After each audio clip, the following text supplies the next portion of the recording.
It's bigger. It's louder. It's better than ever. This still isn't your typical motorsports podcast. This is the 10th anniversary of Crush This, a monster truck podcast brought to you by J Concepts. For 10 years, your hosts, the monster truck Canucker Bradshaw and Dan Cheech Agosh, have brought you into the minds and personalities of the monster truck industry. Strap in and hold on tight. This is Crush This!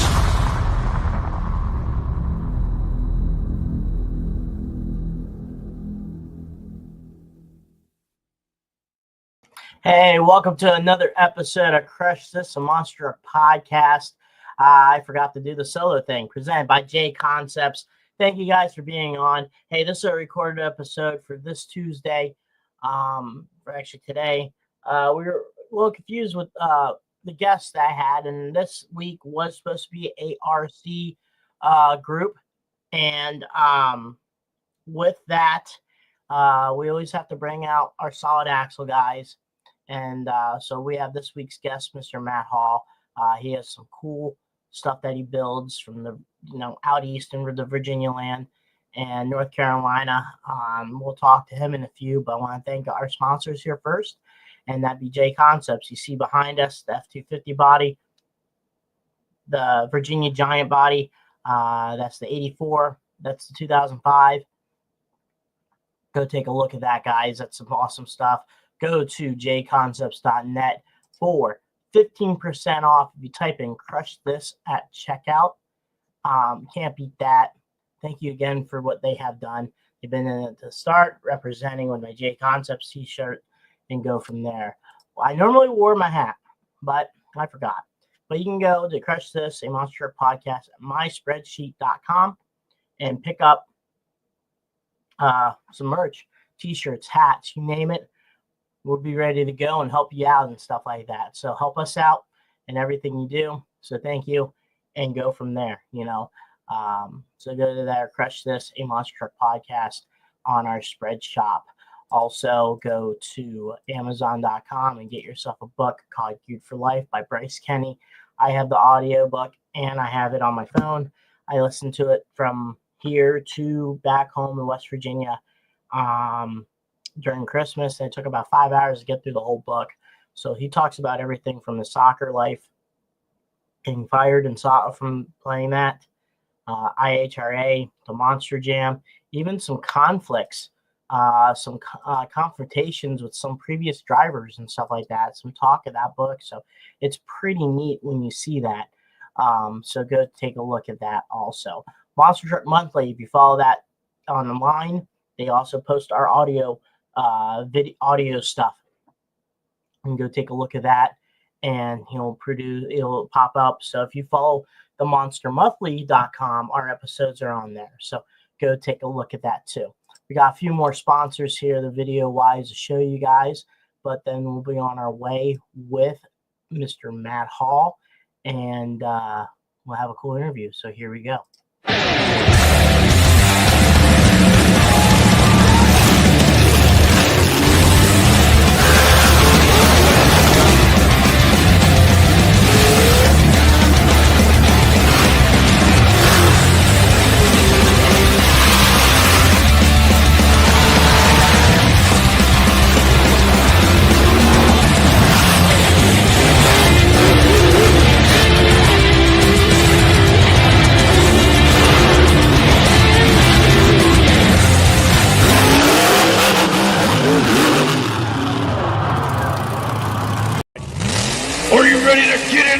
Here on the Monster Truck Attitude YouTube channel. Look no further. Head over to Facebook where you can sign up for all the great events we host right here on the MTA YouTube channel. Be sure to sign up for the events and register your name and get locked in with a monster truck of your own and get ready for the great thrills and spills right here on the MTA YouTube channel. Again, find us on Facebook, register for these events, and you soon will be competing in all the great events. We hope to see you there and get ready for the wild and crazy action. Be sure to subscribe and turn on all notifications so you don't miss a beat right here on the Monster Truck Attitude YouTube channel.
Man, thank you to MTRC, Monster Truck Attitude, and Back Channel Productions. Thank you again for what you guys have done. Also, while we're at it, go check a look at our iTunes and Spotify. 5-star likes. Screenshot this episode. Tag me, Matt, and any of the RC people around. Go tag them and tell them they're watching this episode too. But Matt, how is it going, man? Man, he's a good friend of mine. And we joke around, especially in the World Finals and everything like that. It's always a good time. Man, Matt, thank you for being on this episode. And we do episode once a month with the Solid Axle guys. So we go through, a lot of people throughout the whole country. And I think this is a pretty cool one because I always see your projects and you're always there. The World Finals, Showtime RC, the Gravedigger World Finals there. But you do a lot more. And these RC trucks that you put together, it's awesome. Very detailed, customized, and they catch the eyes of some of the best RC racers in the planet. They come over, and before you know it, the money's sent to your PayPal. So, man, let's first off start. How you been, and how's it going for this year? I've been good, dude. Everything's going good. Got a couple of bills I'm working on. I'm waiting on some powder coating, but everything's going good, man. New job, a new mindset for 2025. Everything's going good, dude. Everything's going real good. So let's go back, and I always tell the people, the fans, or our guests about, were you always a fan of monster trucks? And when you used to remember the first show you went to? Yes, I do. I've always been, my dad, rest in peace, is the one that got me into it. I remember getting my first Bigfoot. And I remember when I saw Bigfoot, it was on That's Incredible. That was the first show I ever saw when he went up against you. At the time, I didn't know it was USA 1. And I was upset. I mean, I like Bigfoot, but I'm a Chevy guy. I was like, Dad, because my dad had a 72 Chevrolet. And I was like, oh, Dad, he beat your truck. But yeah, that, between that and then Sundays, before we used to go to church, I remember watching Willie and the Chopper Bunch, and then SST Muscle Machines came on, where it was the Big Four. I think it was Warlord, it was Bigfoot, it was Black Hole, and Orange Blossom. Mm-hmm. And I used to love that. My first show was in Hampton, Virginia. That's why I first saw Gravedigger, and I saw Snakebite. Bigfoot had broke. They were doing something to Bigfoot, and I saw the original. That was the first show that I went to. And that's crazy. That's crazy. My first show was at Hampton, Virginia. I begged my dad. He was tired, and he wound up getting us tickets. And I remember it was just Gravedigger. That was when it was Grandma Now. This was before the like the real race truck came in. And I was like, that was just an intimidating truck. It scared me, but it intrigued me. And he was just wild when he went up and he came back and hit that back in the wheelie. Everybody just screamed. That was my first show. And I still remember it. I still remember my dad. My dad, he just stared at me because he looked at me. And my dad has supported me in this ever since then, up until his passing. He was a RC car guy. I think his first kit was the Frog. Then he got a Blackfoot, and I broke his Blackfoot and didn't tell him about it. But, that started the monster truck craze. And when the Clodbuster came out, I remember it was at Greenbrier Mall. It was a hobby store called Hungate's, and they had a green Clodbuster sitting right in the middle of the, how they have the displays in the center. They had a Clodbuster sitting right there, and I fell in love. It was on from then when I saw that. My dad never bought me one. He said it was too much. So I didn't get my first Clod. And I'm not joking. I didn't get my first Clodbuster until I was like maybe 18, 19, and I bought it myself. Wow. Yeah, it's crazy. It's a small world. You're naming all these places because even though I call West Virginia my home, I was born at Chesapeake General Hospital. Really? That's 1987. That's 35 minutes up the street, dude. So I lived on Steel Harbor Circle, right next to Greenbrier Primary. And I went to Greenbrier Primary, because when you said Greenbrier Mall, my dad took me to that hobby shop because we always went and bought model airplanes, model trucks. That's that hobby shop was at the mall. That was a dual mall type, a 2-floor mall. That's right. That's right. And because that was on Greenbrier Parkway. That's right. And I remember because I left in 1995, so I was attending Greenbrier Elementary School by then. Wow. And as I remember, a lot of times I knew I was close to Hamptons when we passed the Virginia Beach Beast mural at that garage, which I later on found out that was the place where the truck was at. That's right. Because I always tell people my first time ever seeing a truck in person, actually sitting on the tire, was this truck right here behind me, the Skull Bandit 2. And you probably know exactly what I'm talking about, the Chesapeake Jubilee. Yes, I do. And I remember they had that truck there on display, and then the vehicle next to it, but it wasn't on the ground, it was on a flatbed, was the red Virginia Beach Beast. And both of them were parked there, but the Virginia Beach Beast was just parked there just to be there. The Skull Bandit was there because they were handing out, back then, beer and tobacco was the way to go. I mean, half the stuff is going on. But my first show that I ever went to for a monster truck wise was, if you remember correctly, they had 2 shows at the Hampton Coliseum, one in February and one in November. In February was the Thunder Nationals, and in November was kind of the Gravedigger special. It was Gravedigger versus either Equalizer, Carolina Crusher, or Taurus. And they always bring 10 trucks, if you remember.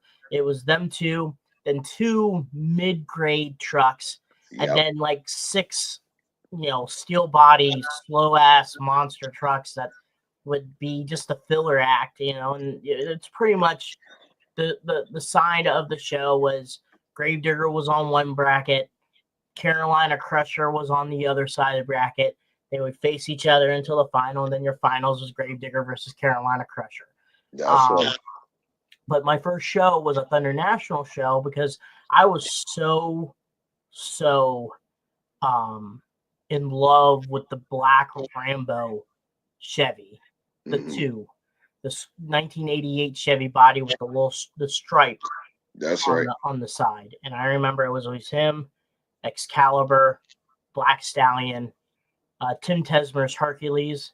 And that was my first show. My parents say technically my first show is I was a baby, so I really can't count. Is when they went on a date to the Hampton Roads Speedway and watch the TNT event when USA 1 debuted and Grandma blew its motor and it was all a foggy night and stuff like that. But I was too young to remember what was going on. But I remember that because I had a T-shirt with Rambo and it said like 1990, 1991 Thunder National Champion.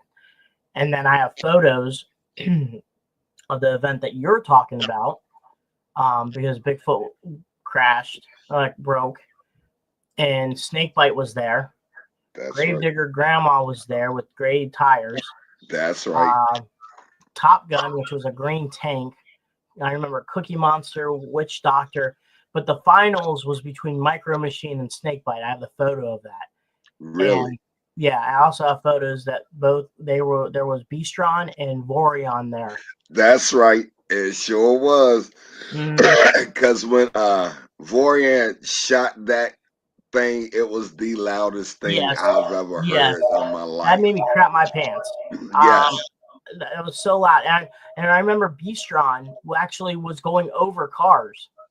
Like That's right. That's right. It sure was. It sure and all was. that stuff. But yeah, I mean, at Hampton Coliseum, hit home all the time, and then we moved to West Virginia and stuff like that. So I went to see shows in November and February all the time.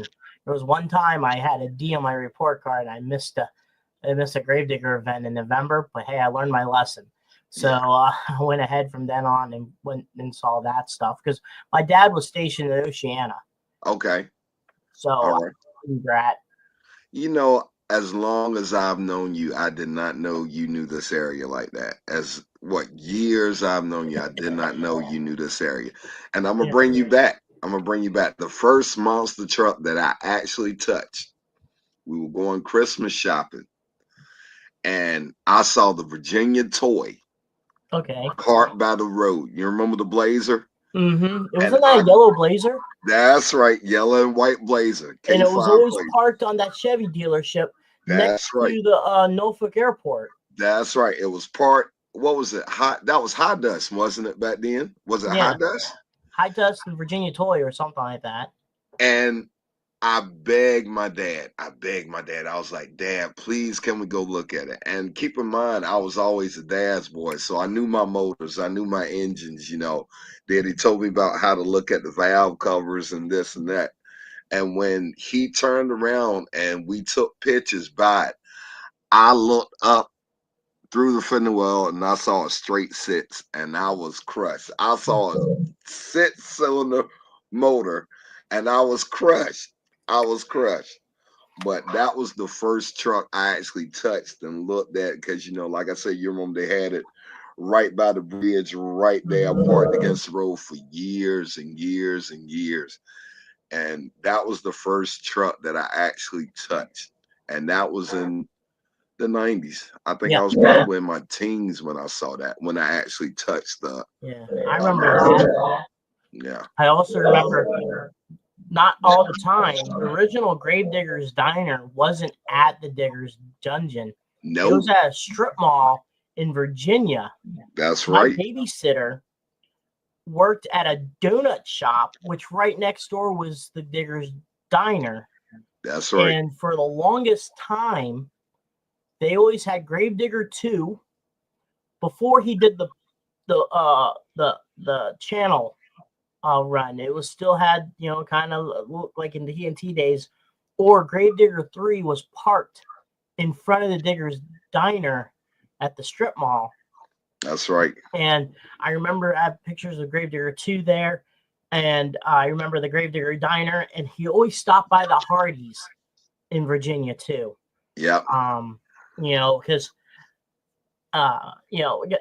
going back to the area, because when I was younger, my babysitter was my cousin. He was a big sports guy, so he attended the University of Virginia Cavaliers, and he played all that jazz.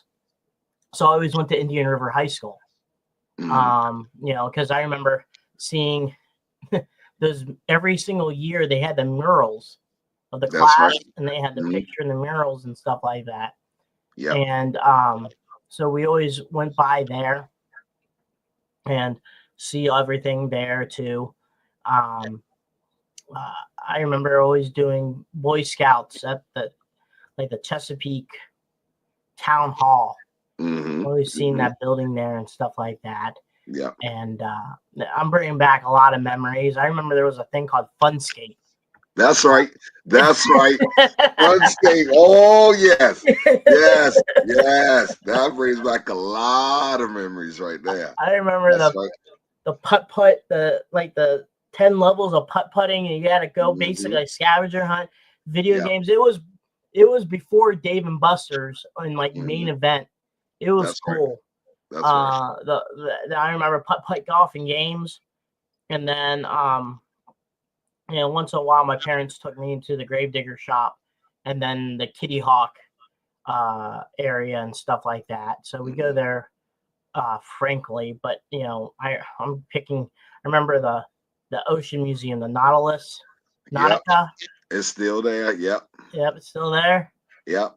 And because they have the U.S., I think Wisconsin, but let me tell you this, well, a lot of people don't know, where the Beast was parked at, Willie, I think it was Willie or Willie and his dad had a carburetor shop. It was called Mr. Carburetor. That was Willie's shop. Willie is I call him a monster truck dad, but that man is a genius. He stays right up the road, And the first time I met Mr. Anderson, well, I call him Pop Anderson because I know him like that. When you get to know people, Cheech, I was brought up a certain kind of way to respect people. So, when I started going to the dungeon, I started meeting them, and I was going up there all the time. They started knowing my name. I was like, "Hey, Mr. Anderson." He was like, "Call me Dennis." I said, "Dennis, I wasn't raised that way." Yeah. I said, and this was just at the end of November. I was like, "I'm gonna call you Pop Anderson," because I was not raised to somebody that's older than you. You call him, by his first name. You're not his friend. You get that man respect. And so Willie had right about 5 miles up the road. Willie, when he moved, before he moved, he was in Sunbury. And Willie used to have a jamboree at his house. Willie had this huge backyard. And he advertised that, it was going to be a special guest coming. Well, come to find out, it was Dennis. He had Gravedigger, I want to say 12. And it was Equalizer with the cow print. And the Beast that I used to own, which is the one that I sold, was sitting at the front yard, and Willie had cut holes in the top, and he had a sign through it. See, what a lot of people don't know, Willie kept all the stuff on display. He kept the red Beast, which was actually the first Beast. He repainted that one red. He kept that in the back. So up front, the Beast that I bought used to sell on top of cars right there near the road, and it had a sign. And then on the other side, he had Score Gator, and the Score Gator was set there with the claws open and the mouth open. And that's how I met Willie. I met Willie and Dennis there, and Adam and Ryan, they were like small, and they were just running all over everywhere. I still remember it clear as day. And I bumped into him. I was buying something to drink, and when I backed up, I turned around, and it was him. And monster truck guys like us, the legends, when we meet them, I was like, and I couldn't talk. He was like, "Hey, how you doing?" I was like, Hey. I was like, "You're Dennis Anderson." He was like, "Yeah, sometimes." And he's always been a funny, down to earth guy. He is like one of the coolest guys you will ever meet. And Willie is too.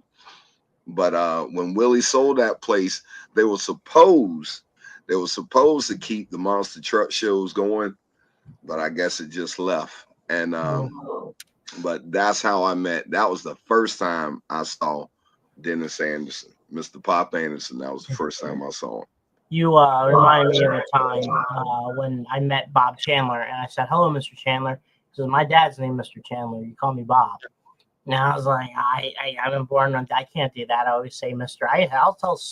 I'll tell anyone, sir. Yes, sir. Yes, that's how I was born and raised to do that. Exactly. And it's the way it is. But We'll fast forward because you did join the military for a good while. Yep. As a matter of fact, today, February the 12th of 2000 was the day I joined the military.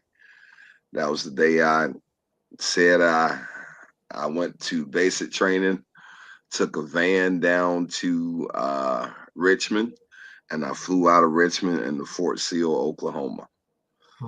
And I did that there. And then when I finished basic, I went straight to Fort Bliss, El Paso, Texas. And I was stationed there. My AIT there was a year because I was a Patriot missile operator. So my AIT there was a year.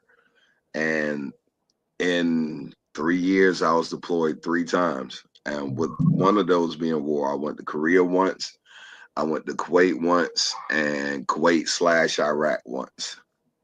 So I am a war veteran. I was in Operation Iraqi Freedom in 2003.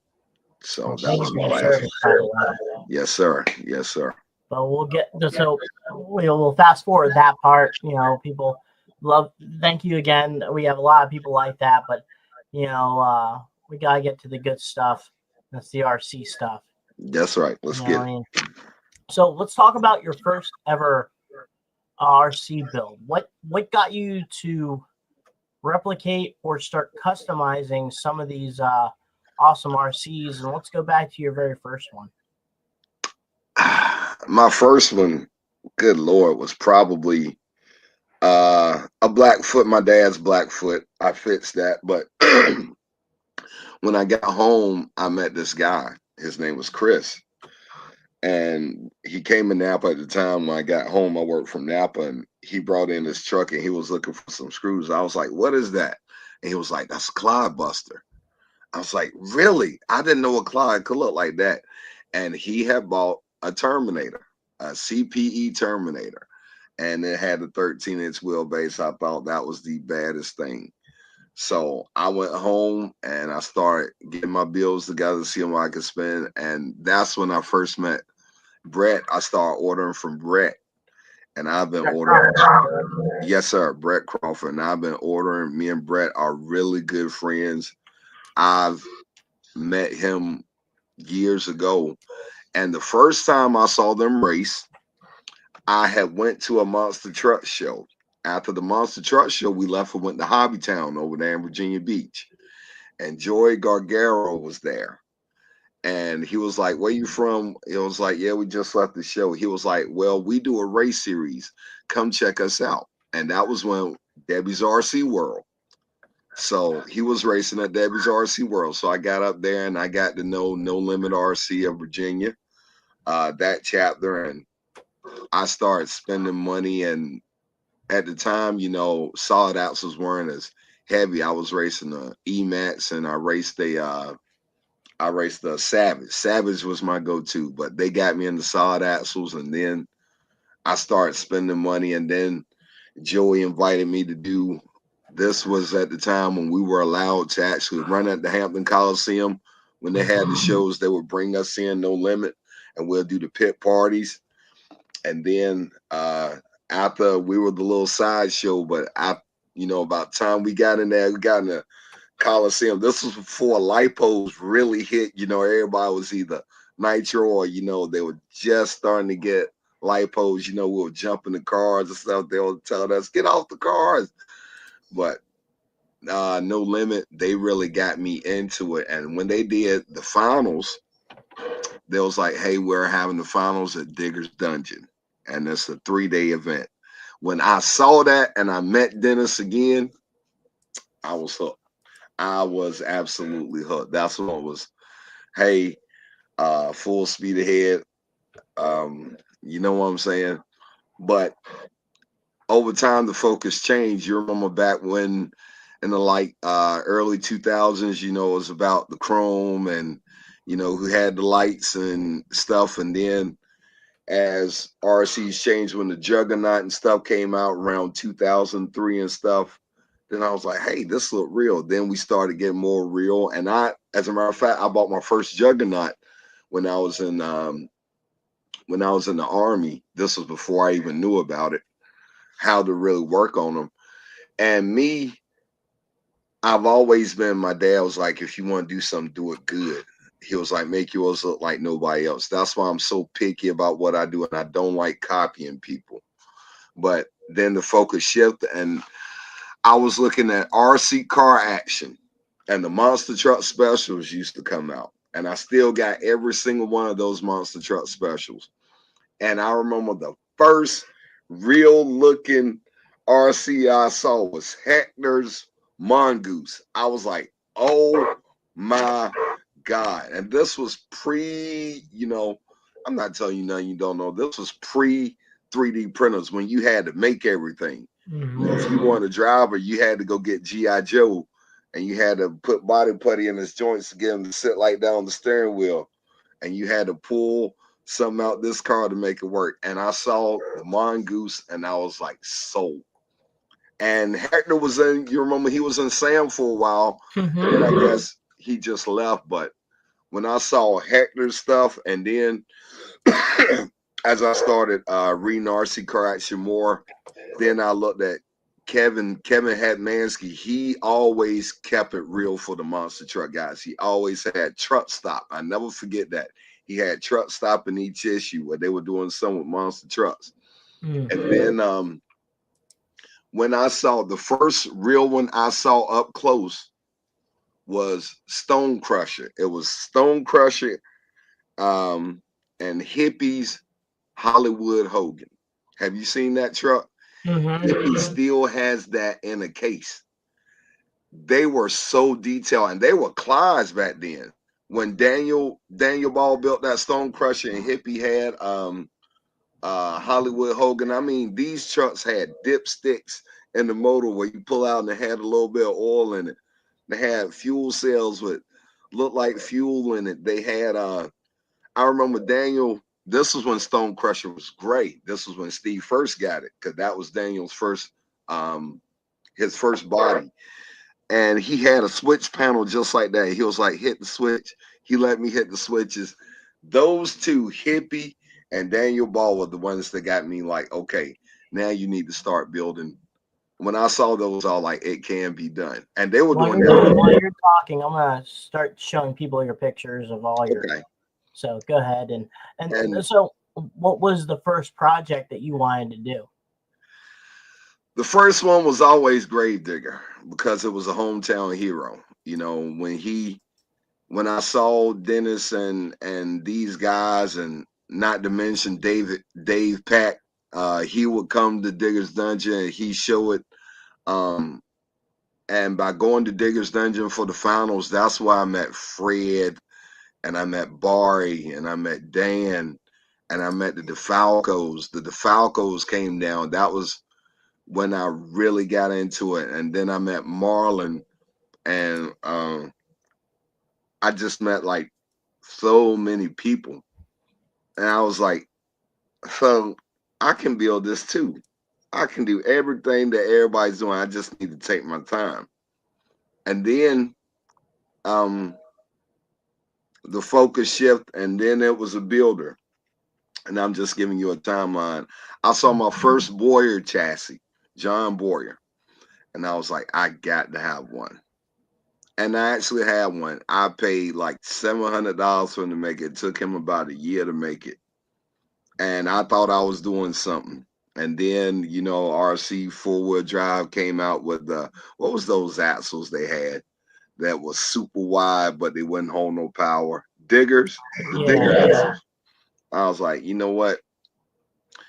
I can do better. And then the Wheelie King came out, so I started playing with the Wheelie King. That was the Wheelie King and Juggernauts was how you do your scale builds because of the axles. And then fast forward, I see Mike Bufka, and I see Clint Baisley, I think his last name is. And I was like, oh my God, man, people stepping up. And now I see Mike Bufka, and I see so many people. I see Sam. I see the stuff Sam has built. But my problem was when I built those tubes, those tubers and stuff, I didn't want to run them because I was scared to mess them up because so much time went into it, so much money. So now in my later years, now what I do, I shift more towards, keeping a scale look, but still, be functional. Something I can go out there and run if I want to. So right now, because I'm just scared of messing stuff up and my OCD kicks in when I start building these, that now I lean towards, if I want to do a scale build, Black Market RC and Jacob Smallwood. That's my go-to guy. And then I still keep it real with the people like John Zick if I want to build a racer, but the main thing I look for is colors. When you build, you want this color like that, you want that color like that. Josh Zimmerman. Josh has built so many of my projects. I'm sorry, Josh. I had to put your name in there. Josh, before Black Market, it was Josh. Josh has taken on my crazy. So this was a Josh build? Yes, that was a Josh build. Me and him, he came to a finals, one of the No Limit RC finals one year. Me and him got to talking and we just bonded just like that. And then Josh was like, if you want to build something, I can do it.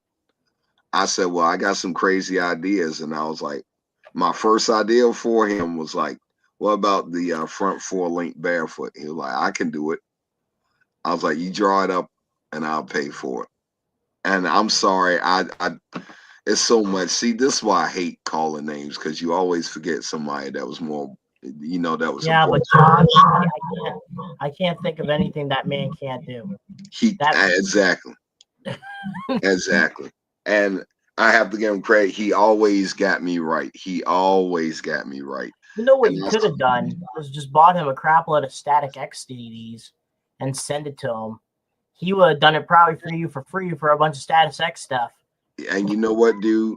Me and Josh would sit there and talk about racing. The Panda days seems like the glory days of the trucks, when they were just ungodly fast, and when the focus shifted towards 3D bodies, I always wanted to do the big three. The big three and 3D bodies were always Samson, Snakebite, and Predator. They were the big three that started all this doggone.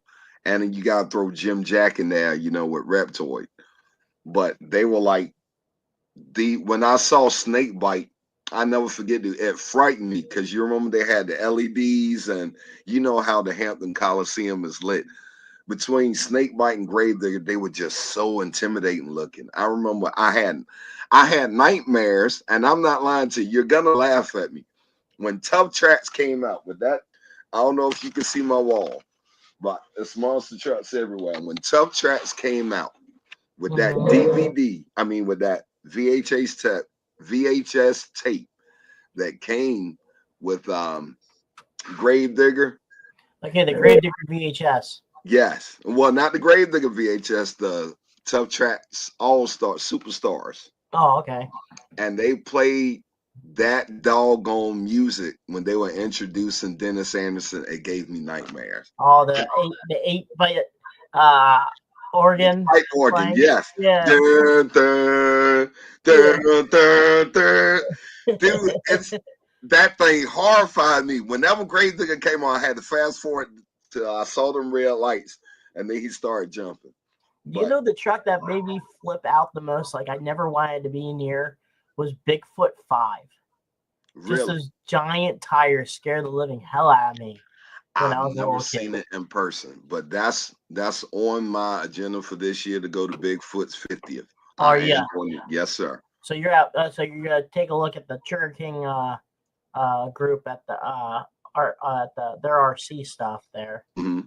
That's pretty cool. Well, you should make a stop, and Horizon Fest is happening that same weekend, right? Somebody told me that yesterday. I did not know.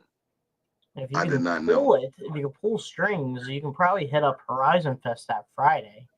But the problem is if you hit that Friday and go to the open house on Saturday, you'll miss Adam Ross's RC get together at the hotel at the Bigfoot open house that Friday night. Wow. There's a lot of stuff going on in a 3-hour radius. But I mean, if you go to that Friday, you'll see Josh. Josh Zimmerman runs him and Eric Crush. It's that close? Yeah. It's right next to my neck of the woods. It's in Champaign. If you hit me up and let me know, I'll take you a tour of the Hall Brothers shop too. We'll take a look at the Raminators and stuff like that. We'll be there. Wow. And it's just about 10 minutes down the road. Really? Yeah, Horizon Fest. You'll see Greg and all them talk. And I guess this year's Horizon Fest, I think they're going to say the winner of that gets the entry towards the World Finals. I think they're trying to push that. Wow. So they're going to try to get a lot more people, but the problem is the Bigfoot 50th anniversary is happening that next day. And the valid excuse for it, there's only one 50th anniversary. You can't, after next year, you can't, the next thing you have to look forward to is 75. And I mean, that's quite some ways. That's 25 years more after that, and by that time, I'm going to be 50 something. Yeah. Really old. I'm going to be 80 then. But I mean,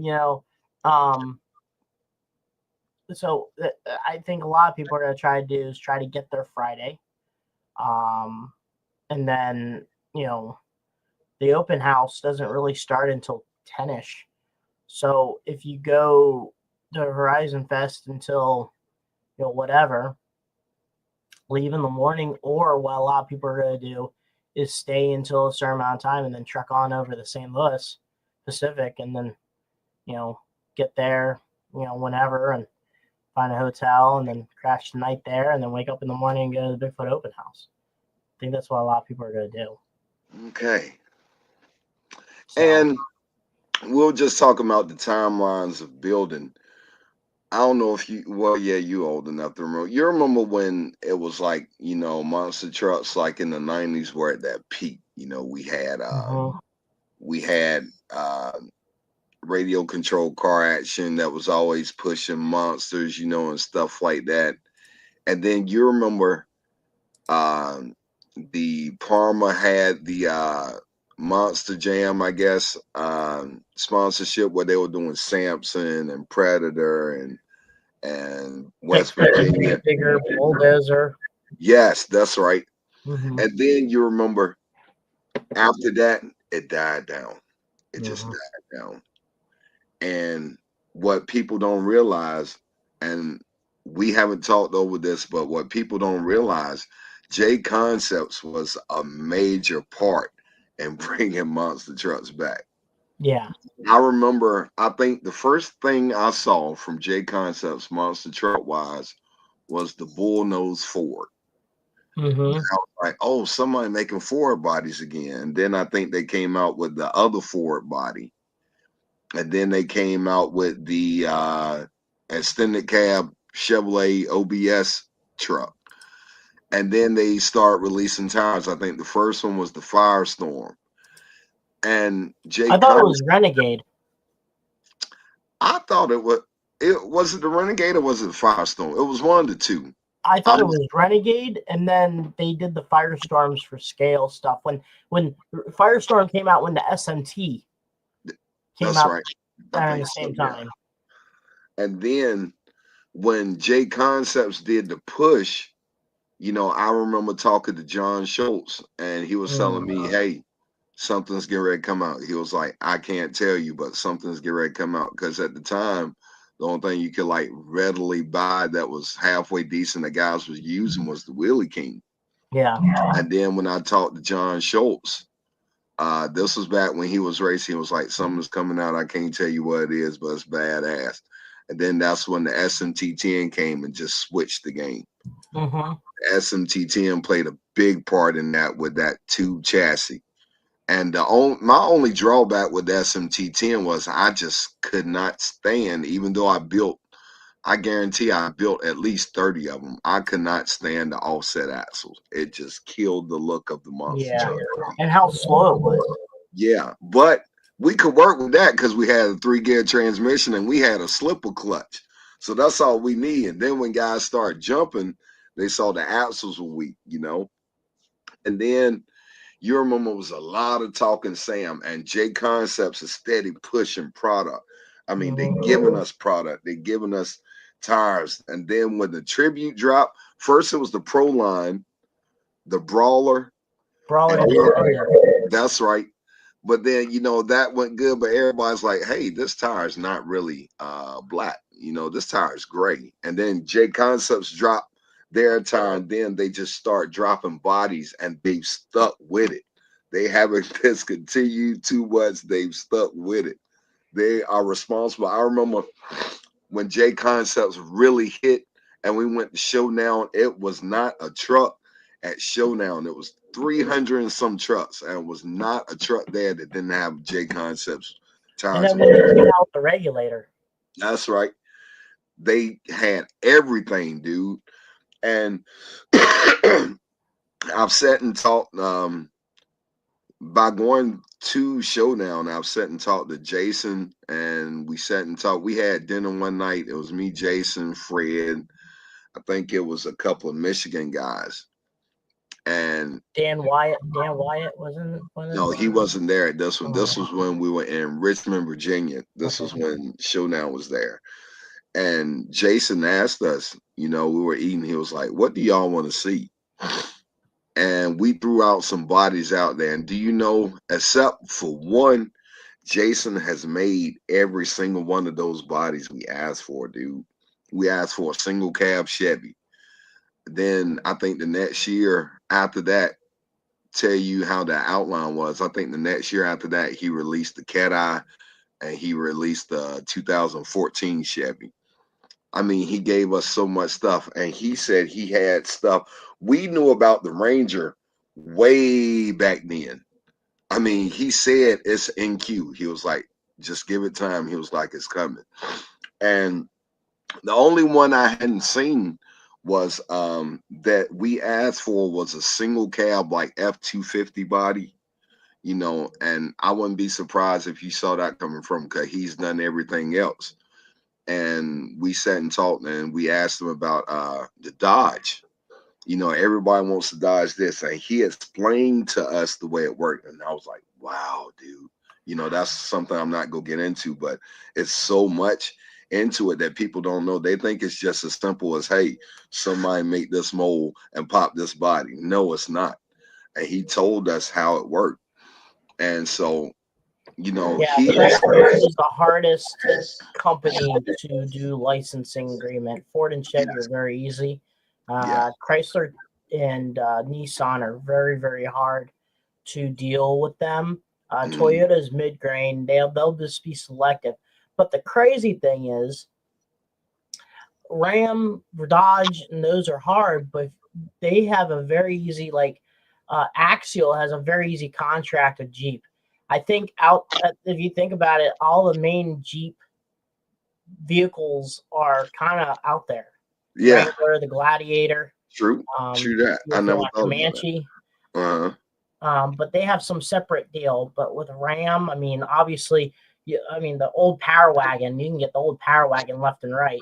Yeah. But everything else is select through. What I heard about them is they only give them like a select.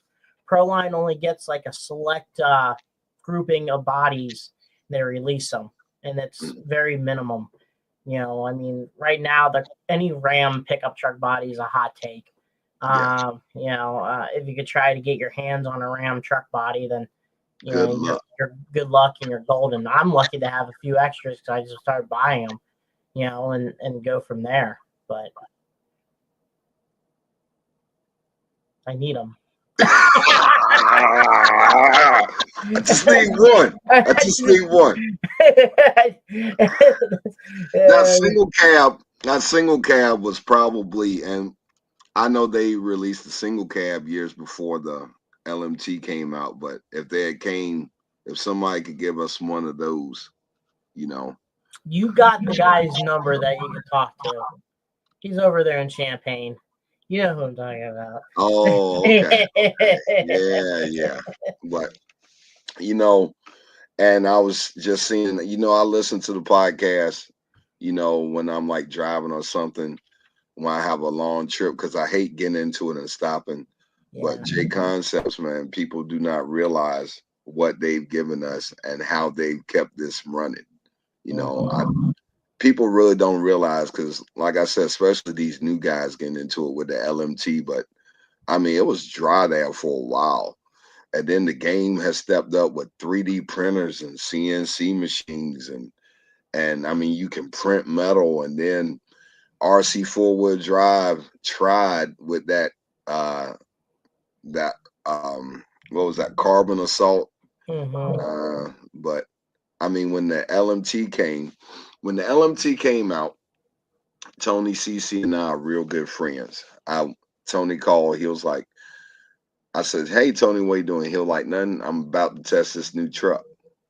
I said, "Oh yeah, can I come?" He was like, "Yeah, come on." Tony at the time stayed about maybe 40 minutes away. When I saw it, I was like, "Okay, it's nice, it's big." But when we ran those shows, remember I was with Tony when we did that? Oh my God. I was like, this truck is ridiculous. I was like, this truck has got to sell. And it's absolutely the toughest RTR ever made. And I think people were getting the signals crossed by us being solid axle guys. They thought that they could go to the skate park and do what the Armor Creighton was doing, and then they was wondering why I was breaking. It wasn't meant for that, Or run it in the middle of winter. Exactly. Or they were running it in skate parks with the big things and trying to jump fences. It wasn't made for that. Can you do it? Yeah. It can still do it with upgrades, but that's not what it was meant for. And everybody, gave it a bad name. And then when guys kept it in its element, they're like, man, this joker is tough. As a matter of fact, I'm gonna tell you a true story. Me and Ryan talked when I went up there Christmas. Do you know that's the truck he has is the first edition that came out before they were upgrading axles. He's still running his. I mean, and he has put that truck through hell. I think Adam still has his first grave digger, the version 1, before they start upgrading that. They are tough trucks. Of course, we're gonna crack cases, with the stuff we do, But I mean, then they upgraded. They gave us the version 2 cases. And then, it was a little bad, but then they came out with the version 3 cases with the TLR. And I mean, it's hard to beat an LMT, dude. I don't even have a Clyde no more because I can get my scale looks with an LMT. I got my drive shaft, and that was the one thing when we did show and shines at Dennis's, like the best in show. Well, that's another thing you need to do is if you plan on going to the Bigfoot open house, you got to do a show and shine. Oh, I do. That's that's like the key event at the Bigfoot open house is the show and shine there. I got some I'm building I ain't told nobody about. Man, don't tell You've me. seen one. You've seen one. I'll tell you when we get off, but yeah. I'll show you when we get off. But yeah, I have some in my pocket for that. But because when Bufka has that, a lot of original stuff. I cannot touch Mike. Nothing production is gonna touch Mike. Period. Point. Are you thinking about getting a Bufka chassis? I had one, remember? It was the Doomsday. That was Doomsday. And I was too scared to run it, dude. It freaked me out. Mike can run his stuff because Mike can take it in the shop, zip, well, sand, polish, paint, and he's done. I can't do that. I gotta be put on the wait list because Mike is just that dude right now. Mike is the man. I mean, when Mike came, that's right, you were there when Mike came and everybody looked at that tailgate and they was like, oh my God, dude, why would you even? Is that it? Yeah, that's it. And look, that's the CRD. Okay. I had so much stuff. You can see I had a motor made. I had a real seat made. I had floor pedals in it. I had I had the battery was, the truck was so detailed. I had to run an extra low G battery and it was fit right behind the seat, straight up and down. and you can't even see it. That's how detailed Mike built that. And I was absolutely terrified to run it. That truck had batteries.